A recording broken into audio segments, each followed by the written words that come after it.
Okay. So let's take a look at this example.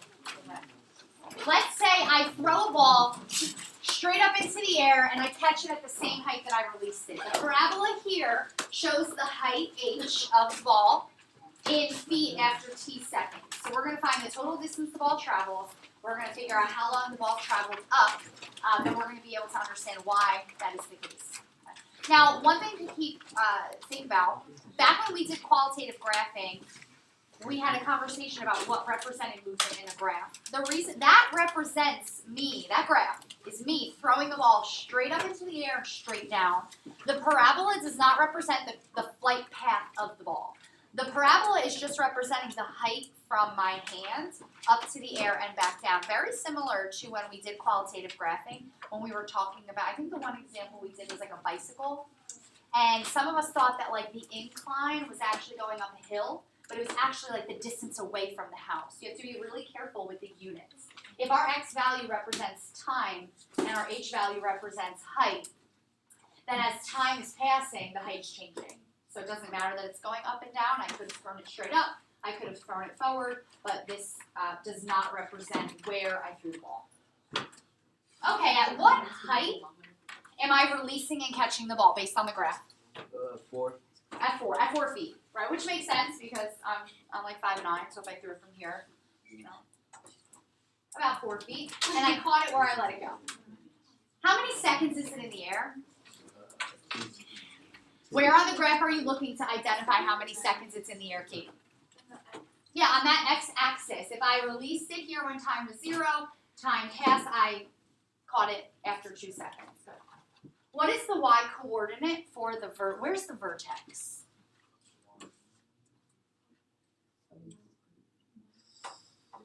Where do I find the vertex? 20. The vertex, by definition, is the highest or the lowest point. Good, Dory. Okay, so the vertex is the highest or lowest point. Is it a maximum or a minimum in this situation? Maximum. It's a maximum. It's the highest point. But where is that point? If it's a point, what values do I want to state? Yeah, the x value of 1 and the y value of 20. Good. What does it represent in the context of this problem?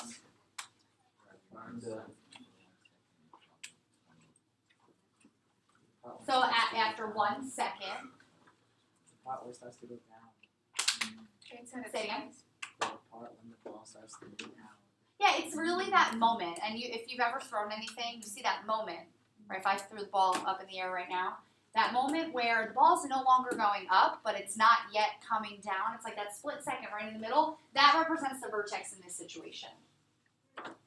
How many feet has the ball traveled when it reaches that maximum height?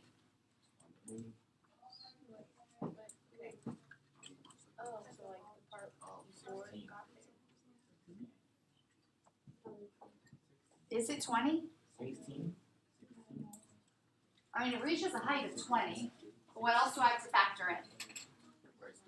Where it started. It didn't start on the ground. If it started on the ground, it definitely carried 20 feet. But it didn't start on the ground. Where did it start? 12. It started at 4 feet. So it went from 4 to 20. So how much did it move? 16. So this parabola here 16. is represented by the equation h, height, equals negative 16t squared plus 32t plus 4. Now, unlike the other quadratics that we've been working with so far, this function has a linear term. That middle term, the 32t, there is no, the exponent of that t value is 1. That is linear. In the quadratic function of the format y equals ax squared plus bx plus c, the b value affects the position of the axis of symmetry. And you can tell on this graph, everything else that we've been graphing so far has had an axis of symmetry on the y-axis. This one has shifted. And today we're going to figure out how it shifted, and we're going to be able to determine where the axis of symmetry is if we have an equation.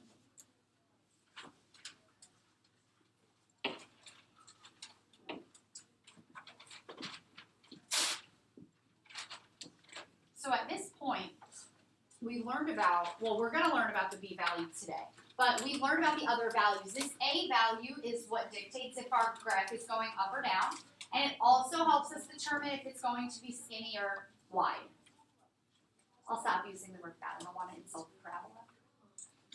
The C value indicates if our entire parabola shifts up or down. A shift.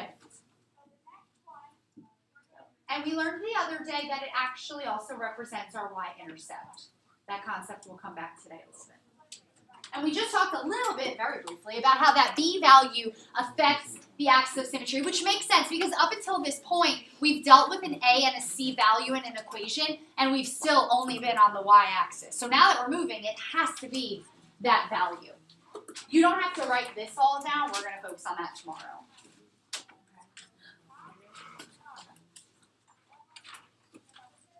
So let's take a look at these three parabolas. You're actually going to figure out the process or the relationship between the axis of symmetry and the values in the equation without even seeing it. We have three parabolas here. The first one all the way to the left is y equals 2x squared plus 2x. The middle parabola, y equals 2x squared plus 4x. And the last one, y equals 2x squared plus 6x. Now think about what's different in all three of those equations and look at the positioning on the grid, on the coordinate grid. Right? All the parabolas are in different spots. The equation to find the axis of symmetry, there's a little formula, right, that we can use to find the axis of symmetry. And it has to do with the relationship between the B value and the A value. So the ratio of the B value to the A value comes into play here. Okay, so let's take a look at these three. The ratio of B to A for this first equation would be 2 to 2, 2 over 2. The axis of symmetry in this image for this graph is -1/2. The ratio of B to A for the second parabola is 4 over 2, and the axis of symmetry is -2 over 2, or -1. And, excuse me, the ratio for the third parabola is 6 over 2, B to A, and the axis of symmetry is at the line x equals -3/2. So take a look. I have not yet put up what you would do to figure out the axis of symmetry based on this ratio, but can you see the pattern?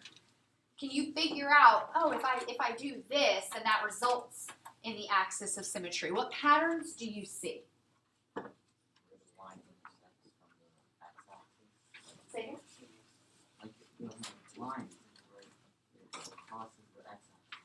Okay, what about it? Okay. What about this? If we know that to find the axis of symmetry, we can use this ratio. How is this ratio related to this number? How's this ratio related to that number? How's this ratio related to that? What pattern? The numerator is half. Yeah, okay, the numerator, good call. The numerator is half but a negative. So half of 2 is 1, but that's a -1, and half of 4 is 2, but that's a -2, and half of 6 is 3, but that's a -3. What else do we notice?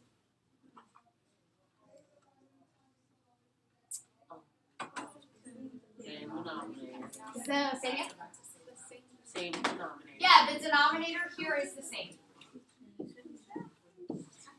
So if you wanted to just follow that pattern, do you think you could always figure out what the number would be? Like if I said the B value was 7, then no, that's a bad one. If the B value was 8 and the A value was 2, could you just use the same pattern? You could, and that actually is the pattern. To find the axis of symmetry, there's a little formula, a little equation that we use. Now, you could write it one of two ways. I've had students do both in the past. The traditional one that you would see in a lot of the textbooks ends up being -b over 2a. So I'd like for you to write both of these down.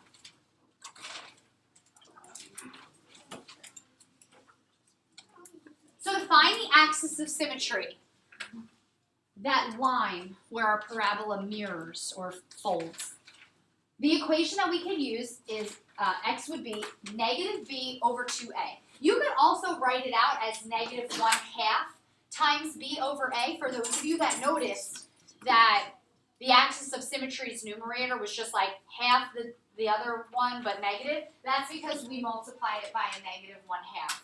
And for those of you that noticed the denominator was the same, that's because it was the same. Right? Once we multiplied by -1/2, we only changed the b value. So if you needed to find, and we're going to go through examples of this, if you needed to find the axis of symmetry, you'll use this equation. They are the same equation. -1/2 times b over a is the same thing as -b over 2a. Okay, so that is going to be something that you will not be provided on the park exam. Quiet down, please. You'll have it on anchor charts, but by the time you get to that assessment, that's something that you really want to have locked in your memory. The quadratic formula, which we will go over in like 2 weeks, right? No, I think we're going to do it right when we get back from Easter break or spring break. But that is given to you. We'll work on how to use that quadratic formula, but that's on the reference sheet on the park exam. This won't be. And this is a really, really, really important ratio because this will help you graph any quadratic. So if we substitute in, and this just goes back to prove something we already knew. We talked about this the other day. If I needed to figure out the y-intercept of my equation and I plugged in a value of x of 0, I would just be left with the c value. And we talked about this the other day, that c value not only shifts our quadratic up or down, it also represents the y-intercept. If you wrote this the other day, you don't have to write it again. It is something that I know we talked about in a previous lesson. But if you don't have this written down, make sure you can identify, because that y-intercept serves as one of the points of our graph. And when we graph quadratics, how many points do we want? More than 2. We definitely want more than 2. So the y-intercept is that c value. If I had ax squared plus bx plus c, this is my y-intercept. Okay. So if I'm able to find the axis of symmetry, I'm able to find the y-intercept, I'm almost at full ability to graph my quadratic. If I know the axis of symmetry, what else could I find? What is the axis of symmetry going to help me find? What else? What other part of my quadratic is related to the axis of symmetry? The vertex. Your vertex. Why is the vertex going to be, why are we going to be able to find the vertex if we have the axis of symmetry? And what do we know about the vertex? That is the highest or lowest point. And where is it always positioned? On the top or the bottom. She said line of On the axis of symmetry. Yeah, the vertex is on the axis of symmetry. So if you can find the axis of symmetry, you can find the vertex. So we're going to do it now. We're going to go through one example from start to finish, and we're going to go through how to graph it. Now, if you wanted or felt that you forgot everything and were like, I have no idea what I'm doing, I'm just going to create a table and plug values in. X of 0, x of 1, x of 2, x of 3. That would still work. Right? You can still do that. The problem is you will not know going in when your parabola is going to turn. By knowing the axis of symmetry, you are going to be able to double the amount of coordinates you have. Because if I know that this is the point where my parabola folds, if I have a point 2 units away, what do I know about the other side? That there's another point 2 units away. So knowing the axis of symmetry actually doubles the amount of coordinates you have, because that's what mirrors from one side to the other. Okay, so keep that in mind as you're going through the process, the importance of the axis of symmetry. Okay, for this equation, y equals x squared minus 6x plus 4. What's the a value? X squared. 1. Right. It's the coefficient of x squared, which here is 1. B value? -6. Is the vertex going to be a minimum or a maximum based on that equation?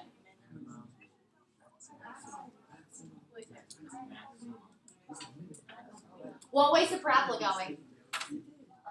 It's going up. How do we know the parabola is going up? Because my x squared is a positive 1. So if my parabola is going up, where's my vertex? Well, not necessarily. Is it at the top of my parabola or at the bottom? It's at the bottom. Yeah, this would be a minimum. If my parabola is going up, my vertex would be a minimum.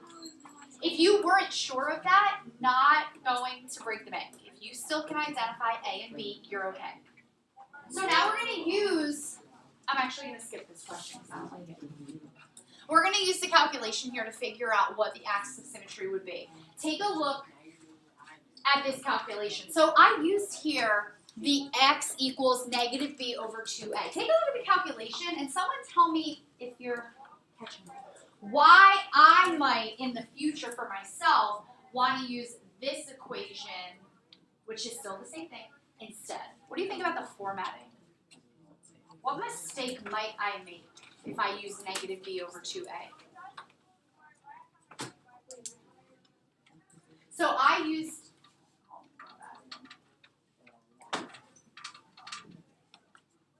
this to find out that the axis of symmetry is 3.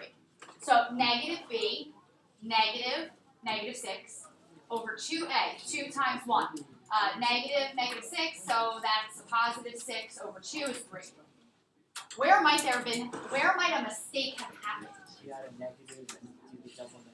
Yeah, this might have been a problem. And the problem isn't actual, well, I can't say it's not, because I don't know. But maybe making a mistake multiplying negative by a negative, but a bigger problem, a lot of people, if they knew that the b value was negative 6, would just write that. Is that negative b over 2a? No, because my 6 is negative. Right, so for the students that have struggled with this in the past, this calculation has been a little bit better, even though it's the same thing, because when you see the negative 1/2 and you multiply it by negative 6 over 2, you clearly see that you're multiplying a negative 1 times a negative 6. Just trying to give you heads up on common mistakes. So that's how that formula is used, to find the line. Wow, it just got a bit serious. My axis of symmetry is what kind of line? A straight one? It is a straight line, but specifically what kind of line? The axis of symmetry. It's a vertical line. It goes straight up and down. And the equation for a line that goes straight up and down, does it have a y value? No. No, we would represent that as x equals 3. So when I see this value of 3, that means the vertical line of x equals 3, which would look like this, is my axis of symmetry. So if I know that x is 3, how am I going to find the vertex? Somewhere on that line, somewhere on that vertical line is my vertex. How am I going to find it? Why? Yeah, if I already know that there is one point on that axis of symmetry that represents my parabola, what is it that we know about any value on any line? The x and y value, if they're on my line, what does it mean? And this is whether it's linear or non-linear or anything. If I have a coordinate and I know it's on my line, what do I know about that x value and that y value in terms of my equation? What does it do? And what does it do to the equation if x is 3? Well, it makes it true. If I know an x and a y value are on my line, then they make my equation true, which is why, Abraham, you're totally correct. If I already know the x value, I can just substitute it in to find the y value. It's somewhere on this line. Okay. So if I substitute in an x of 3, 3 squared is 9, minus 3 times 6, which is 18, plus 4, I would get negative 5, which means, yes, my axis of symmetry is where x is 3. But I can even more specifically identify my vertex. So by finding my axis of symmetry, that led me to my vertex. But I still started with my axis of symmetry.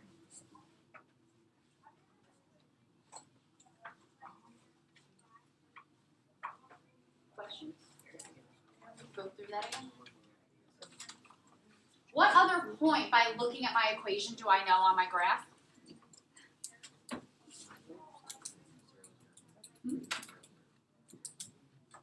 Not necessarily. looking at the equation, what other coordinate do I know? Positive What about it? Which one? 4. The y-intercept. The y-intercept is positive 4. The c value is positive 4, which means I have a point here. So if I know that my y-intercept is here, do I know a point on the other side of my axis of symmetry? If it's a mirror image, where would the matching coordinate be on the other side?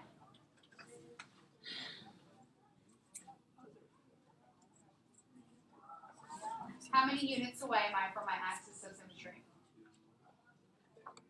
3. So I can go 3 units in the other direction. What's that coordinate? X is 6. Y is 4. Notice that just because I know my axis of symmetry, I just took one coordinate and found another one without doing a calculation. I just looked at it and it's a mirror image. So at this point, to recap, the first thing I did was found my axis of symmetry. If you need like one solid example on your paper, this would be it. I used negative b over 2a, negative, to find out that my axis of symmetry was where x is 3. So this is my line. And I keep that dash just to clarify that it is my axis of symmetry. Then once I had my axis of symmetry, what did I do? I substituted in to find the vertex.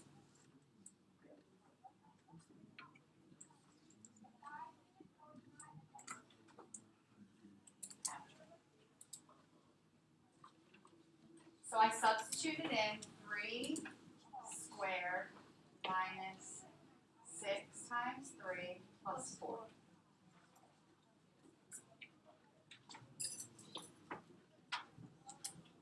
Y equals 9 minus 18, which is negative 9, plus 4, which is negative 5, which means now I have not only my axis of symmetry, but I have a point. 1, 2, 3, 4, 5. Which one? Next to the 6? Yeah.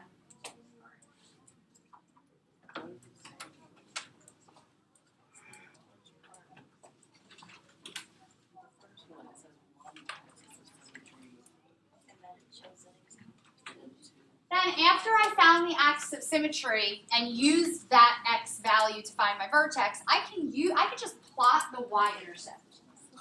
From here, I'm going to plot the y-intercept. I'm given the y-intercept in my equation. You could have done it first if you really wanted, but I know that the y-intercept is when x is 0, y is 4.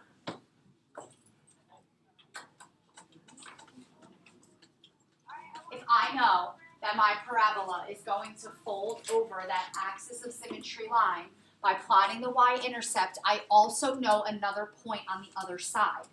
Or without doing any calculation, I know that if this is a point on my parabola and I'm 3 units away from my axis of symmetry, another point must be 3 units in the other direction. If you don't put that there, you'll still be able to get a graph. Now at this point, yes, you have 3 points on your line, but still can't really tell if it's curved or straight. I mean, right now it's going to be curved. You'll learn about straight lines that look like V's before the part, but not right now. So we're going to use the table to find a couple other points. Now, you don't have to go crazy here. If I already know where x is 0, and I already know where x is 3, what other points could I use? That would be on my graph.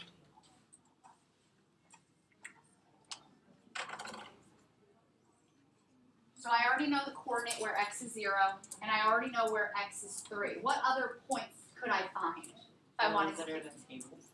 Yeah, I'm going to create a table, but what values do you want to put in? Yeah, if x is 1, if x is 2, any of the points in between, you know where they're going to be approximately. They're going to be somewhere between here and here. So I can calculate them. 1 squared minus 6 times 1 plus 4. What is that? If x is 1, y is what?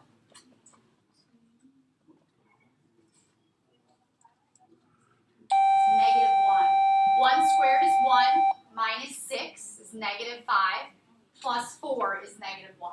So I can put this point where x is 1, y is negative 1. If I know this point, what other point do I know? The mirror of it, which would be where x is 5 and y is negative 1. Notice, like, I can duplicate that point because I already know my axis of symmetry. And then if I wanted to substitute in the 2, just to get another point, if x is 2, what's y? Negative 4. 4 minus 12, which is negative 8, plus 4, negative 4. So then the last point I can plot, 2, negative 4, which means I also know this point. And it's curved. Such a pretty graph. I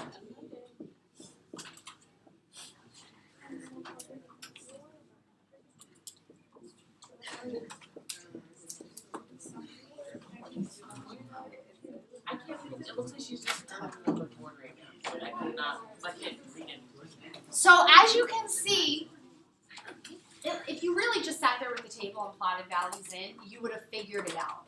This one in particular, because your axis of symmetry is where x is 3, so if you did like x is 0, 1, 2, 3, 4, 5, 6, you would have figured out the shape. If you had some type of equation where the axis of symmetry was where x is 10 or 20, it could take you a while to figure out where the parabola would turn. Which is why the first thing that you're going to want to do is find the axis of symmetry. It's going to not only give you a point, it's going to tell you where your parabola folds over, which is going to help you duplicate any coordinates you find. If you know the left side, you know the right side. Once you find the axis of symmetry, you can use that value to find a vertex.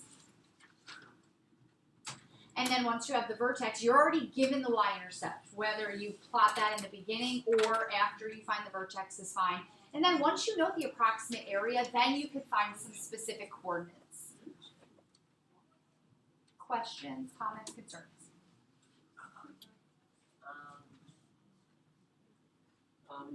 Question. So this moves around the parabola to different x. Moves it anywhere. Anywhere. Yeah, before today, the vertex was always on the y-axis because our axis of symmetry was where x was 0. Now that we have this middle term, it's going to move it around. Side to side, up to down, it's going to move it all over. This is our last day of graphic. Tomorrow we're going to put it all together, which is like today. There's a really great online interactive lesson with parabolas called marble slides. I think you did the linear one earlier in the year. The game with the stars, you had to catch it with the marble on the line. Oh, I know what you're talking about. Yeah. Yeah. We'll do that tomorrow. We'll do the marble slides for quadratics tomorrow. But today we had to put in that middle value because up until today you didn't see the problem moving. Okay, for your DOL, you're not going to graph it. You're going to just write a sentence. But I'm going to skip over the DOL to show you what you're doing after. After your DOL, some practice problems in the textbook for you. I know these tend to be a little bit longer. I know that. Okay. So when you're done with your DOL, I want you, if you are choosing to work on your 5 assignment quiz, which I'm going to collect at the end of the day tomorrow, you can, but you have to do 2. I'm going to change it here. 2, because I went a little over, from each year. Okay, before you go, I want to make sure that you're practicing new stuff before you go to something from yesterday. If you are looking for extra practice, and I know some of you have asked, you've reached out, page 557, number 20 to 26 are great options if you want to do this outside of school. I'm not asking you to do all 6. Just choose one. Because if you don't look at this until tomorrow, you're going to forget how to find an axis of symmetry, and you're going to need that. You want that to become second nature as soon as possible. So just choose of those, just take a picture of the equations, just do 1 or 2 at home. It's going to come back to you faster tomorrow if you practice tonight. I will slide back to this slide in about